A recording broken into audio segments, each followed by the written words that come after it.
Alright, now we are going to learn about the object stacking or selecting the hidden elements. For example, if I insert multiple shapes, let's give some different colors to it. Let's say this one is purple, add some more. And this one is, let's say, blue. And we will add some more. Just hold the alternate key and move downwards and change the colors for every shape.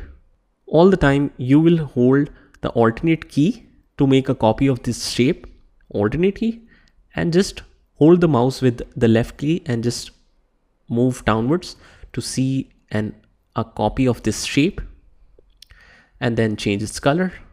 So let's say these are different boxes overlapping one another. So when you have multiple objects on your screen or on your design, you have to learn about the object stacking, or what items to show on the front and what on the back.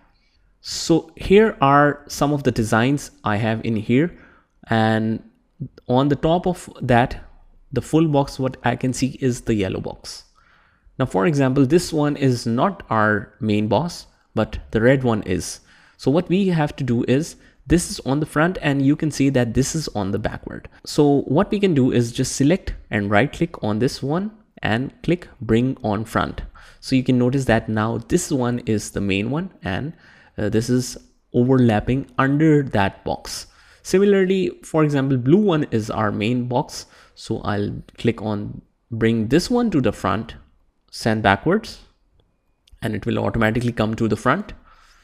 Now this one is our main box. And if you want to work more efficiently, you always have the short keys written right in front of every option. For example, Control plus bracket sign is the key. So the key is basically this one, Control and this bracket sign. This is just to show you if you can't find it on the keyboard. So let's say if I want to bring it to the front, the short keys, bring forward, closing bracket, Control plus closing bracket. So let's select purple and bring to the front. And you can see that this is not properly brought to the front because it is already selected. This one is already selected, bring to front. I'll rather select send backwards now, and this one send backwards too. And now let's bring to the front. Again, send backwards, and send to back this one as well, send to back this one as well,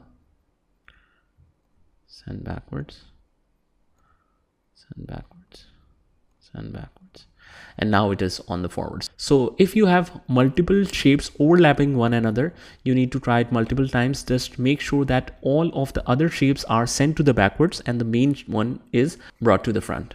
Now this one is related to the shapes. Now if we delete all of these, let's insert one shape and let's make it like light color, and let's insert a heading again. Go to text and click on heading. Now these ones, normally what we do is we insert a shape separately and then we adjust a heading on it if we want a highlighted heading with a box. Now if we try this sending backward and forward in here, for example, you have a shape here and due to some reason you need to send it to backwards.